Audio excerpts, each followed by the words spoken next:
1 iyuldan pensiyalar ommaviy to'xtatiladi degan gaplar ko'pchilikni xavotirga solyapti. Men bugun shu masalani oddiy tilda vahimasiz, lekin juda jiddiy tushuntirib beraman. Chunki bu ma'lumot nafaqat pensionerlarga, balki ularning farzandlari, nevaralari, chet elda yurgan yaqinlari va bank kartasi orqali pensiya oladigan har bir oilaga tegishli. Agar oilangizda pensioner bo'lsa, bu videoni oxirigacha ko'ring. Chunki bitta hujjat, bitta tasdiq yoki bitta kechikkan murojaat tufayli pul vaqtincha to'xtab qolishi mumkin. Hozirning o'zida kanalga obuna bo'ling, videoga like bosing.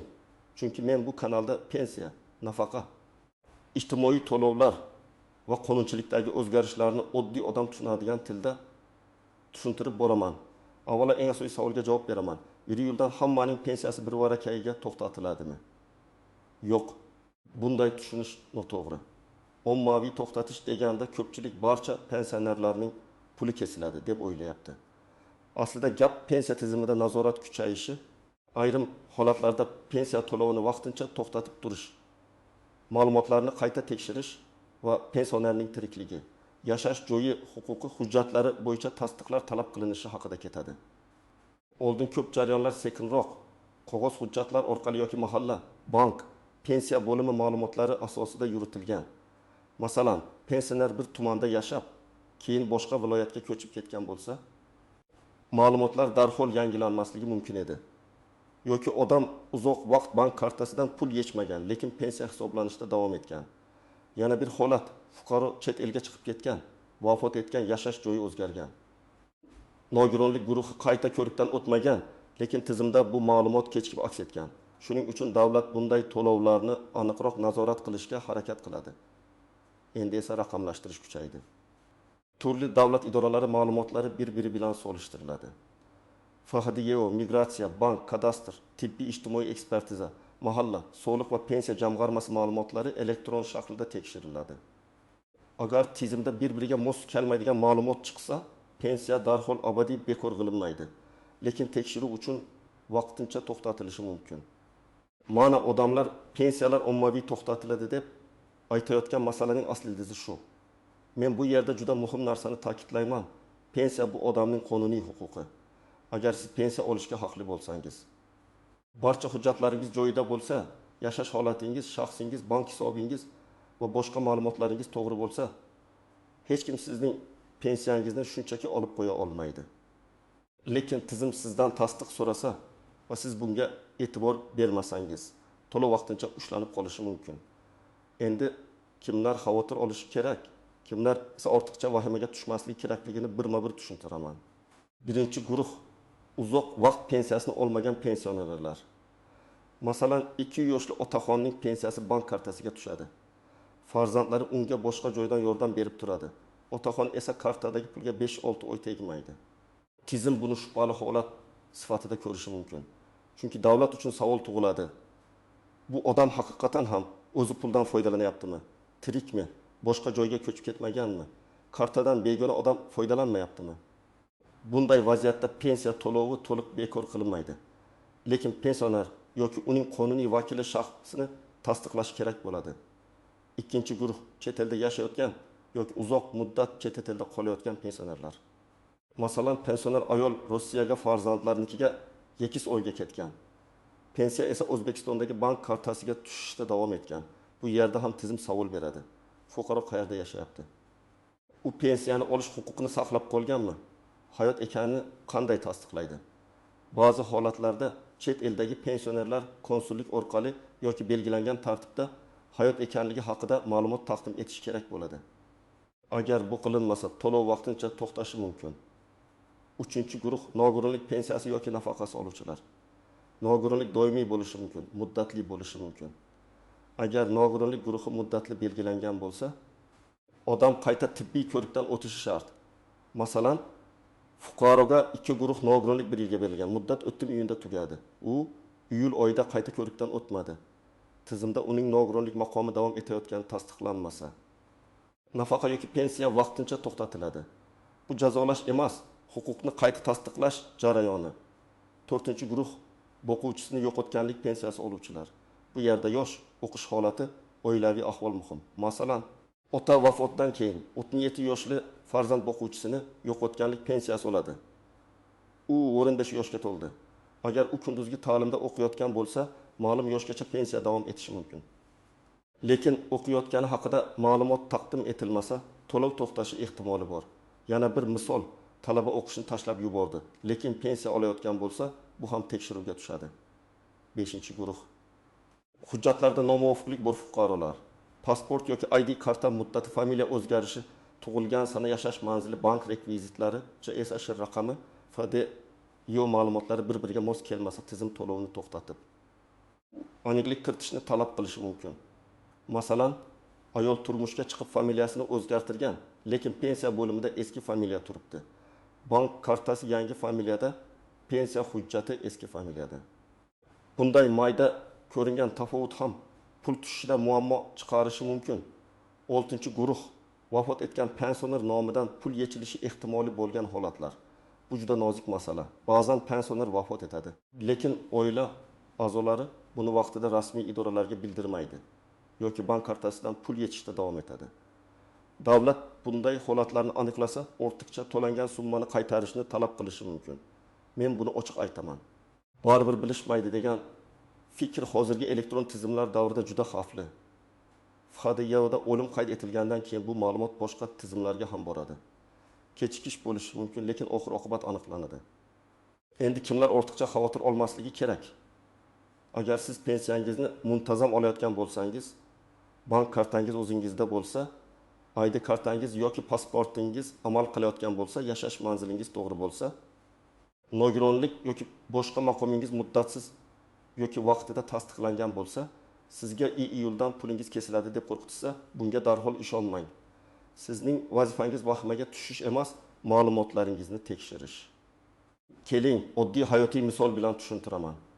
Bir buvining oyiga 1.200.000 so'm pensiyasi bor. U pensiyani bank kartasida yig'ib boradi, chunki farzandlari oziq-ovqat olib beradi. 6 oyda kartada 7 million so'mdan oshiq pul yig'iladi. Tizim buni ko'rib, pul ishlatilmayotganini sezishi mumkin. Bu pensionerning huquqi yo'q degani emas, faqat bu bankka yoki pensiya bo'limiga borib, men tirikman, kartam o'zimda, pensiyan o'zim olaman deb tasdiqlash kerak bo'lishi mumkin.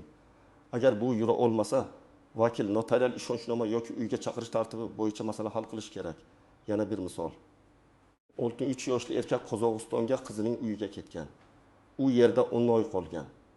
O'zbekistondagi kartasidan esa kuyovi pul yechib turgan. Agar tizim chet elga chiqish ma'lumotini ko'rsa, pensionerning o'zi bilan bog'lanish yoki hayot ekanini tasdiqlash talab qilinishi mumkin. Bu holatda mening pulimni noqonuniy to'xtatishdi deb shikoyat qilishdan oldin kerakli tasdiqlarni tayyorlash lozim. Endi ko'pchilik bilmaydigan istisnolar, nozik jihatlar va xatolar haqida gapiraman. Eng katta xato pensionerning bank kartasini farzandlar doimiy ishlatishi. Albatta hayotda ko'p ota-onalar farzandiga ishonadi. Bolam yechib beradi, bozordan narsa olib keladi deydi. Lekin bank kartasi shaxsiy moliyaviy vosita. Agar pensionerning o'zi umuman ko'rinmasa, pulni boshqa odam yetsa, bu keyinchalik savol tug'diradi. Ayniqsa pension yotgan bo'lsa, og'ir kasal bo'lsa, aqliy holati yomonlashgan bo'lsa, huquqiy vakillik masalasini to'g'ri rasmiylashtirish kerak. Ikkinchi nozik jihat ishonchnoma. Ko'p odam ishonchnoma qilsam bo'ldi, hammasi hal deb o'ylaydi. Lekin ishonchnomaning muddati, mazmuni va vakolatlari aniq bo'lishi kerak. Unda pensiya olish, bank operatsiyalarini bajarish, arza topshirish kabi vakolatlar yozilgan bo'lishi lozim. Eski muddati o'tgan yoki noto'g'ri tuzilgan ishonchnoma bilan muammo chiqadi. Agar pensioner chet elda bo'lsa, konsullik orqali rasmiylashtirilgan hujjatlar kerak bo'lishi mumkin. 3-nozik jihat yashash manzili. Pensioner bir joyda ro'yxatda turib, boshqa joyda yashashi odatiy hol. Masalan, ro'yxat Samarqandda, o'zi Toshkentda farzandining uyida yashaydi. Pensiya olish huquqi faqat shu sabab bilan yo'qolmaydi. Lekin aloqa, tekshiruv, hujjat yetkazish, chaqiruv, ma'lumot so'rash jarayonlarida muammo chiqishi mumkin. Shuning uchun yashash joyi o'zgargan bo'lsa, pensiya bo'limiga xabar berish foydali. 4-jihat. Vafot etgan shaxsga ortiqcha to'langan pensiya. Aytaylik, pensioner 10 iyunda vafot etdi. Pensiya esa 25 iyunda kartaga tushdi.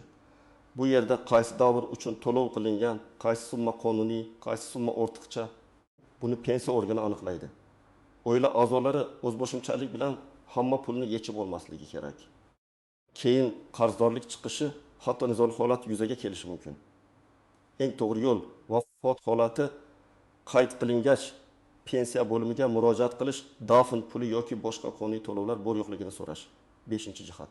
Pensiya to'xtatilsa, bu pul butunlay kuyadi degani emas. Agar sabab texnik hujjat yoki tasdiq bilan bog'liq bo'lsa, fuqaro huquqini isbotlagandan keyin to'lov tiklanishi va ayrim hollarda o'tgan davr uchun ham hisob-kitob qilinishi mumkin. Lekin bu yerda vaqt muhim. O'zi tushib qolar deb 3-4 oy yurish noto'g'ri. Har oy kechikish keyingi hisob-kitobni murakkablashtiradi. 6-jihat. SMS, telefon qo'ng'iroqlari va firibgarlar. Pensiya mavzusi chiqqan paytda firibgarlar faollashadi. 1000 iyuldan pensiyangiz to'xtaydi. Kartangizni tasdiqlab beramiz, SMS kodini ayting degan qo'ng'iroqlar bo'lishi mumkin. Men qat'iy ogohlantiraman. Hech kimga bank kartangiz raqamini, PIN kodini, SMS kodini, ilova parolini aytmang. Pensiya bo'limi yoki bank xodimi sizdan SMS kod so'ramaydi. Agar kimdir pensiyangizni saqlab qolamiz deb pul so'rasa, bu ham shubhali. 7-jihat. Hamma pensionerlar majburiy qayta ro'yxatdan o'tadi degan gaplarga ehtiyot bo'ling. Ba'zi holatlarda ma'lum guruhlar bo'yicha tekshiruv bo'lishi mumkin, lekin bu har bir pensioner ertaga navbatga turishi shart degani emas. Agar sizga rasmiy xabar kelmagan bo'lsa, avvalo my.uz bank ilovasi, pensiya jamg'armasi bo'limi yoki 1001 kabi rasmiy aloqa kanallari orqali aniqlashtiring. Mahalladagi gap-so'z, Telegramdagi noma'lum kanal. Qo'shnining aytgani asosida xulosa qilmang. Birinchi qadam pensionerning shaxsiy hujjatlarini tekshiring. ID karta yoki pasport amaldami, JSHR raqami to'g'rimi? Familiya, ism. Otasining ismi bank va pensiya hujjatlarida bir xil yozilganmi? Tug'ilgan sana mosmi? Shularni ko'ring. Ko'p muammo aynan bitta harf, eski pasport ma'lumoti yoki familiya o'zgarishi sabab chiqadi. 2-qadam. Bank kartasi va hisobini tekshiring. Pensiya qaysi kartaga tushyapti? Karta muddati tugamaganmi? Karta bloklanmaganmi? Telefon raqam kimning nomida? Bank ilovasiga kirish imkoniyati bormi? Ba'zan odam pensiya to'xtadi deb o'ylaydi. Aslida karta muddati tugagan. Bank hisobida texnik cheklov bor yoki karta almashtirilishi kerak bo'ladi. 3-qadam pensiya tushumlarini kuzating. Oxirgi 36 oyda pensiya muntazam tushganmi? Summa o'zgarganmi? Qaysi sanalarda tushgan? Agar bir oy kelmay qolsa, darhol sababini aniqlang. Keyingi oy 2 barobar tushar deb kutib o'tirmang. Bankdan hisob varaq harakati bo'yicha ma'lumotnoma olish mumkin. Bu keyinchalik murojaat qilishda dalil bo'ladi. 4-qadam. Agar pensioner uzoq muddat chet elda bo'lsa, rasmiy tartibni oldindan aniqlang. Qaysi hujjat kerak? Hayot ekanligi qanday tasdiqlanadi? Konsullikka borish kerakmi? Vakil orqali ariza topshirish mumkinmi? Bularni kechiktirmang. Chet elda yurgan odam uchun eng katta muammo masofa emas, vaqtida hujjat tayyorlamaslik. 5-qadam. Nogironlik yoki boquvchisini yo'qotganlik bo'yicha to'lov olayotganlar muddatlarini yozib qo'ysin. Nogironlik guruhi qachongacha belgilangan? Qayta ko'rik sanasi qachon? Talaba bo'lsa, o'qish joyidan ma'lumotnoma kerakmi? O'rinbeki yoshga to'lish sanasi qachon? Bu sanalar unutilsa, to'lov to'xtashi tabiiy. 6-qadam. Agar pensiya to'xtagan bo'lsa, darhol yozma murojaat qiling. Og'zaki nega tushmadi deb so'rash kamlik qiladi. Pensiya jamg'armasining tuman yoki shahar bo'limiga boring. O'zingiz bilan ID karta yoki pasport, pensiya guvohnomasi bo'lsa, bank kartasi rekvizitlari, hisobvaraq ma'lumotnomasi, yashash manzili bo'yicha hujjat. Kerak bo'lsa, ishonchnoma olib boring. Arizada aniq yozing. Menga tayinlangan pensiya to'lovi qaysi sababga ko'ra to'xtatilganini tushuntirib berishingizni va qonuniy asos bo'lsa, to'lovni tiklashni so'rayman. Arizadan nusxa olib, qabul qilingan sanasi va raqamini saqlab qo'ying. 7-qadam. Agar pensioner yura olmasa, buni ham rasmiy ayting. Onam yotib qolgan, bora olmaydi deb shunchaki kutmang. Tibbiy ma'lumotnoma, yaqin qarindoshning arizasi, notarial ishonchnoma yoki vakillik hujjatlari orqali masalani ko'taring. Ayrim hollarda mas'ullar joyiga chiqib holatni o'rganishi, biometrik yoki shaxsni tasdiqlash jarayonini tashkil qilishi mumkin. Muhimi, siz muammoni yashirmang, rasmiylashtiring. 8-qadam. Hujjatlarni bitta papkaga yig'ing. Pensionerning ID kartasi nusxasi, pensiya tayinlanganligi bo'yicha hujjatlar, bank rekvizitlari, telefon raqami, ishonchnoma. Nogironlik ma'lumotnomasi, o'qish ma'lumotnomasi, Chet elga chiqish bilan bog'liq hujjatlar, murojaatlar nusxasi alohida tursin. Oddiy ko'ringan tartib keyinchalik ko'p asabni saqlaydi. 9-qadam. Rasmiy manbadan tekshiring. Men doim aytaman, pensiya masalasida qo'shnining gapiga emas, hujjatga ishoning. Tuman pensiya bo'limi davlat xizmatlari markazi, mykoch.uz, bankning rasmiy kol markazi. Pensiya jamg'armasining rasmiy kanallari orqali aniqlik kiriting. Agar xodim og'zaki javob bersa va siz rozi bo'lmasangiz, yozma javobni so'rang. Yozma javob bo'lsa, keyin yuqori tashkilotga yoki sudga murojaat qilish osonlashadi. 10-qadam. Agar ortiqcha to'lov bo'yicha talab kelsa, darhol vahimaga tushmang, lekin e'tiborsiz ham qoldirmang. Qaysi davr uchun qancha summa, nima sababdan ortiqcha to'langan, qonuniy asosi nima? Bularni yozma so'rang. Ba'zan hisob-kitobda xato bo'lishi mumkin. Ba'zan esa haqiqatan ham qaytarilishi kerak bo'lgan pul bo'ladi. Har ikki holatda ham hujjat bilan ishlash kerak. Men tomoshabinlarga yana bir muhim maslahat beraman. Ota-onangiz pensiya olsa, oyiga kamida bir marta ularning to'lov holatini tekshirib turing. Bu nazorat qilish yoki ishonmaslik emas, yordam berish. Ko'p keksalar SMSni o'qiy olmaydi, bank ilovasidan foydalana olmaydi. Navbatga borishga qiynaladi.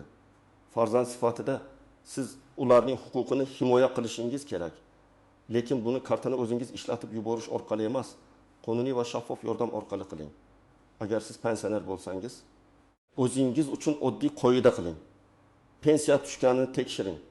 Kartangizni begonalarga bermang. Hujjatlaringizni yangilab yuring. Chaqiruv yoki xabarnomani e'tiborsiz qoldirmang.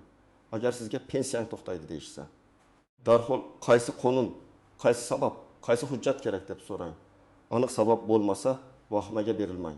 Demak, yo'ldan pensiyalar hammaniki birdaniga bekor qilinadi degan gapni to'g'ri tushunish kerak.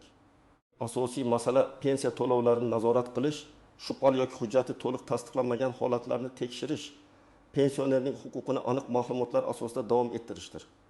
Hujjatlari joyida, ma'lumotlari to'g'ri. Pensiya olish huquqi saqlangan odam ortiqcha qo'rqmasligi kerak. Lekin chet elda yurganlar, pensiyasini uzoq vaqt olmaganlar, nogironlik muddati tugayotganlar, boquvchisini yo'qotganlik pensiyasi oluvchilar. Bank kartasi yoki hujjatida muammo borlar albatta oldindan tekshirishi shart. Men sizdan so'rayman, oilangizda pensioner bormi? Pensiya to'lovida kechikish yoki to'xtash holatiga duch kelganmisiz? Izohlarda yozing. Boshqalarga ham foydasi tegadi. Videoga like bosing, kanalga obuna bo'ling va bu videoni ota-onasi, buvisi, bobosi pensiya oladigan yaqinlaringizga yuboring. Chunki bitta vaqtida ko'rilgan chora butun bir oilani keraksiz yugur-yugurdan, kechikkan to'lovdan va asabiy holatdan saqlab qolishi mumkin.